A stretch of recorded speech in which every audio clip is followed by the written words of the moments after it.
Seth Rollins cannot be a Paul Heyman guy. If Smackdown this past Friday showed us anything, it's that. And also that Cody was more than likely right when he told Seth he wasn't the leader he thought he was. See, the problem with Seth is the architect. He's used to thinking by himself. He's used to coming up with the strategy alone, making his own decisions. But when you become a Paul Heyman guy, you forfeit that control just a little bit because you have to be able to listen to Paul Heyman's advice. From his advocate days with Brock Lesnar, to his bestie days with CM Punk, to his most recent special counsel and wise man days with Roman Reigns. There's one thing the three of them share, and that's that they all knew how to listen. If Paul says no, the answer is no. We do not do it, or we have a discussion with Paul on why he says no and what you can possibly do to get him to change his mind. It does not mean Paul was the one in control. It simply meant that they took Paul's opinion into account because, well, he's Paul Heyman. If Seth Rollins had just listened to Paul Heyman, he would have been standing tall this past Friday on Smackdown. If Seth Rollins had continued to walk away, he would have continued to have the upper hand over Cody Rhodes. But he didn't. And who once again has the upper hand? Well, the one who's 3-0. Seth sees Cody like he does Roman without realizing that that's two completely different situations. And you've lost to Cody multiple times, even when that man had a torn pec. The reason why he's able to get under Roman's skin so well is their brotherhood. It's their relationship. It's because at one point they almost shared a brain. They had to think alike, move alike, be in position with one another to make sure that at the end of the night, they reached their goal. That's a special type of bond. It means he knows what makes Roman tick. He knows how Roman thinks. So he can be 2 steps ahead of Roman because he's already used to planning what Roman is probably going to do.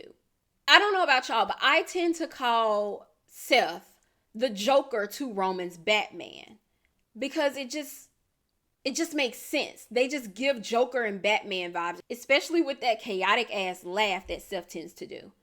But if he and Roman are Batman and Joker, then Cody Rhodes is the kryptonite to Seth's Superman. Because Seth cannot get one up on this man no matter what he does. And it's because he still tries to play the same mind games that he's able to play with Roman. He hasn't worked with Cody like he's worked with Roman. He's never been brothers with Cody like he has with Roman. And as much as he wants to deny it, he cares about Cody a lot. We know he and Roman love each other, but they hate each other just as equally as that love. He doesn't want to admit that he loves Cody. And until he accepts how he feels about Cody, then Cody will continue to trick that man. But see, it's not just about Cody.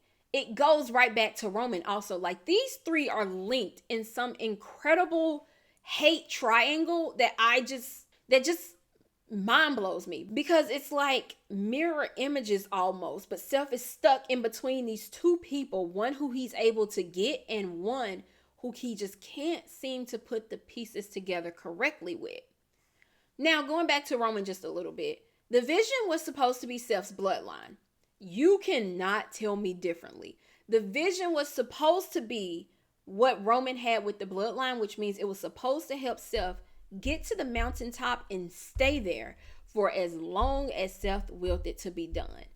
But there is a difference, because while Paul Heyman is there, and while he has an incredible tag team, Seth is not interested in pouring into that tag team. Roman wanted to see the Usos win because it meant he won. It meant that his group was at the top. It meant that he was right, that he was dominating a whole men's division because they had almost all the gold. There was only one title on SmackDown that Roman didn't have in his grasp, not counting the women's championship, of course, because there was no women. But Roman held it all. He wanted to see the Usos succeed. He wanted to see Sami succeed. He wanted to see Solo succeed. Now, he didn't want them to take his spot. But in any other way, yeah, y'all do that. Because a win for you is a win for me. And Seth does not have that mentality.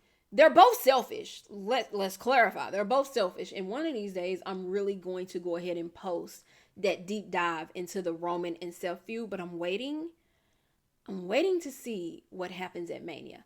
I digress. Seth isn't pouring into the vision. Seth really don't even give a damn about the vision. If we're honest, the vision is simply there to make sure Seth retains his title. So he's doing half of what Roman had. But where's the other half? Where's the half that made them more loyal? Where's the half that put them on top, that had them achieving their goals also? Where's the family? What makes you a true family other than the fact that we all want to see Seth Rollins win? Outside of Becky, who only halfway counts, because I don't know if she's in the vision truly or not, they haven't done anything to dominate the roster like the Bloodline did. They're not just randomly attacking people. They're not going after gold, which the Brawns should definitely have already entered the title picture, especially since Finn and JD are just holding them. But they're not, because Seth Rollins is focused on his own personal checklist. Because Seth Rollins is determined to make himself the guy. He wants to be the face of the company. He wants to reach that one level he just feels like he keeps coming up short at when he truthfully doesn't. I don't think he does. But in Seth's head, he's not quite there yet. He still needs to accomplish one more thing, but it's almost like he's moving the goalpost himself for himself. Does that make sense? But one thing you can notice is that the Brawns do listen to Paul Heyman. On Friday night, when Seth got caught by Cody Rhodes, they were ready to attack. But Paul Heyman said no. Paul Heyman stopped them. He held them back. And these are two big ass guys. You telling me you couldn't get past Paul Heyman? You could. You simply listened to him and decided not to. And this is where Seth's downfall occurs, because his group is more loyal to Paul Heyman than they are to Seth Rollins. Because the group sees the potential of where they can reach by listening to Paul Heyman, but not Seth Rollins. So when Cody Rhodes told Seth, you aren't the leader you think you are not really the leader of the vision, I think he struck a chord. And Seth even knows it, because Seth is probably wondering himself, why was Paul Heyman over on Smackdown talking to Brock? Why did he introduce him at WrestlePalooza? Because I didn't sign off on that. He says he did. Do we believe him? Hell no. But then that begs the question, who is Paul Heyman truly working for this time? Whose side is Paul Heyman on? And I mean, we have options. It could be Lesnar, but y'all know no thank you. It could be Roman Reigns. And it wouldn't be the first time Paul Heyman has switched up on Roman, because Paul has done it once before with Roman, where he seemed to have switched up on Roman, but the second Roman came back, he was right back beside him. And Paul isn't even hiding how much he still acknowledges our tribal chief. So are him and Roman playing the long game?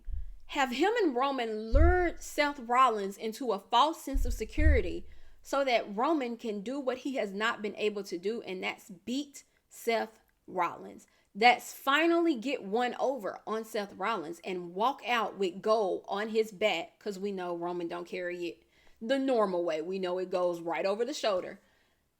Will he finally walk out with that World Heavyweight Championship, taking everything from Seth Rollins like Seth has done to him? Could he be working with Jey Uso, who is currently under the mentorship of Roman Reigns, but could be playing from Roman's own handbook? Because Paul and Jey could really be pulling one over on both Roman and Seth, where Jey is able to not only walk away with the World Heavyweight Championship, but the Ula Fala also. And then there's also Jimmy Uso, who is being absolutely disrespected by his twin brother and his cousin, his best friend, who we know winked at Paul Heyman at War Games last year. And I'm never letting it go, because there's no way they just so happened to lock eyes and Paul Heyman winked. I'm not letting it go. Could they have been playing the long game this entire time? Or is it one of the Brawns? Because we already can see where Braun Breaker is not willing to listen to Seth Rollins at times, who almost is coming at Seth's spot before even getting the benefit of being with Seth. Seth Rollins is in danger and he doesn't even realize it. Or maybe he does. I mean, he's not the master manipulator for no reason. Maybe Seth already sees all the pieces on the chessboard and he's waiting to make his own move. He's waiting to checkmate them when they least expect it. There's a lot of questions I have regarding Seth Rollins and Paul Heyman, and I guess we'll just have to wait over the next few weeks to see what happens. So y'all let me know, is Seth Rollins in charge of the vision like he thinks he is? Or could Paul Heyman be pulling one over on him? And if he is, who is Paul working with this time? If you enjoyed this video, make sure you like it, subscribe to my channel, and turn on post notifications so that you're notified every time I post. Until next time, bye guys.